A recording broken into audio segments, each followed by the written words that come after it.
Hello students, this is Vipasha Garg. आज lecture है हमारा इंडियन एस्थेटिक्स कोड 302। तो हमारा आर्टिस्ट चल रहा था भोज। इसमें नेक्स्ट हेडिंग है आपका। नेक्स्ट जो हम डिस्कस करेंगे वो है भोज की पर्सनल लाइफ के बारे में।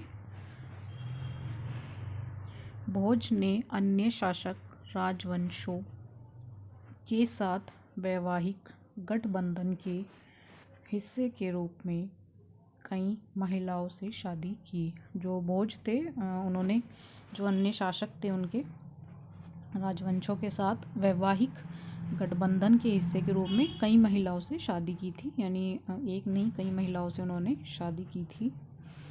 उनकी मुख्य रानी यानी जो उनकी मुख्य थी, मेन थी रानी, वो थी लीला देवी या लीलावती। ये इन्होंने यस किया है कि जो उनकी मेन रानी थी वो लीला देवी या लीलावती थी। मतलब कहते हैं कि जैसे कई रानियों में कोई एक राजा को ज़्यादा अच्छी लगती है, तो वो उनकी जो मुख्य थी, जो मेन थी, वो इनकी लीला देवी थी। उनकी अन्य रानियों में पद्यावती कुंतला की राजकुमारी, यानी जो इनकी अन्य रानियाँ थी उसमें एक पद्यावती थी जो कुंतला की राजकुमारी थी। चंद्रमुखी अंगा की राजकुमारी, जो ये चंद्रमुखी थी ये अंगा की राजकुमारी थी, और कमला शामिल थी। शिलालेखीय साक्ष्यों से पता चलता है कि वह जयसिम्हा, जो शायद उनका बेटा था, द्वारा सफल हुआ। मतलब शिलालेखीय साक्ष्य यानी सूत्रों से पता चला है कि जो जयसिम्हा है, मतलब वो शायद उनका बेटा है। कंफर्म नहीं था पर उन्होंने अंदाज़ा लगाया था शास्त्रियों से कि जो जयसिम्हा था वो उनका बेटा था, वो द्वारा सफल हुआ था। जयसिम्हा के मंधाता ने, जो जयसिम्हा था उसके मंधाता ने 1055 ईस्वी में भोज, सिंधुराज और वक्रपति के रूप में अपने पूर्ववर्तियों का उल्लेख किया।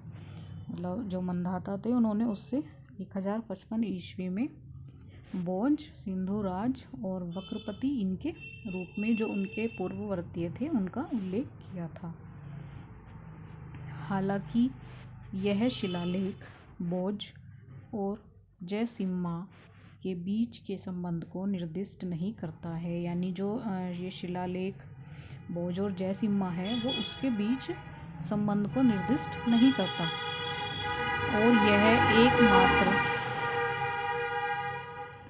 और यह एकमात्र ऐसा अंश है जिसमें जयसिम्हा नामक परमारा राजा का उल्लेख है।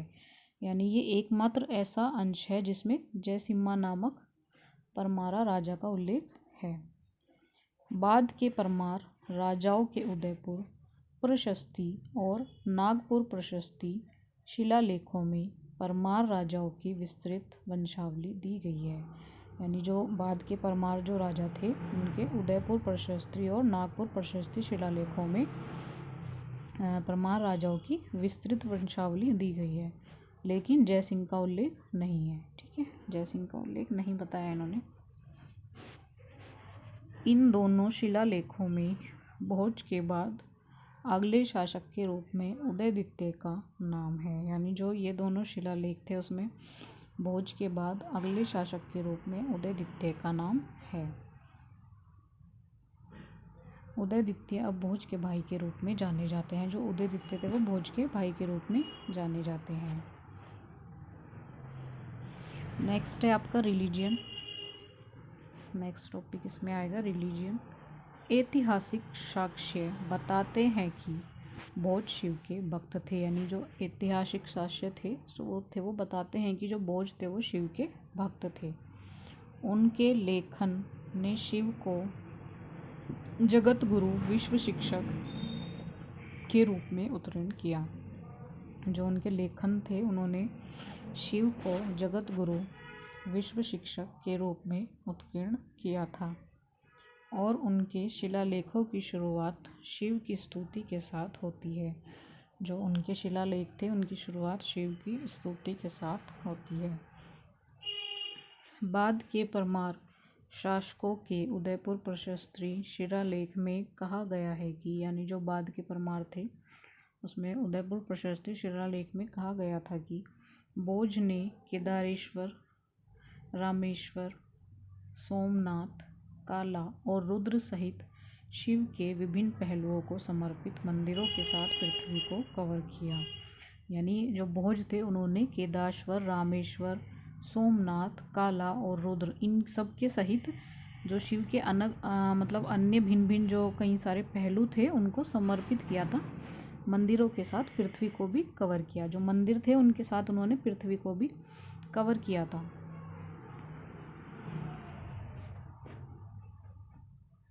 जैन लेखक मोरुतुंगा ने अपने प्रबंध चिंतामणि में कहा है कि भोज ने अकेले अपनी राजधानी धरा में 104 मंदिरों का निर्माण किया। जो जैन लेखक थे मोरुतुंगा ने अपने प्रबंध चिंतामणि में कहा था कि भोज ने अकेले अपनी राजधानी धरा में 104 मंदिरों का निर्माण किया।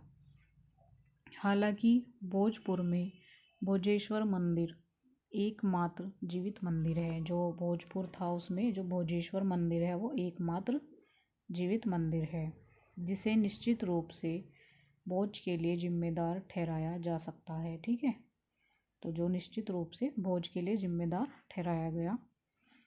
G.H. ओझा और आर नाथ सहित कई इतिहासकारों ने चित्तौड़ में त्रिभुवन नारायण शिव या भोज स्विमिन मंदिर को भोज के लिए जिम्मेदार ठहराया।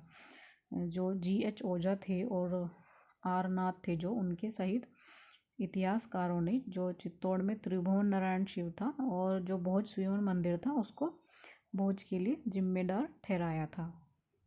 इसके निर्माण के बाद से मंदिर को कई बार बहाल किया गया। जब उसका निर्माण हुआ तो उसके बाद से मंदिर को कितनी बार बहाल किया गया था।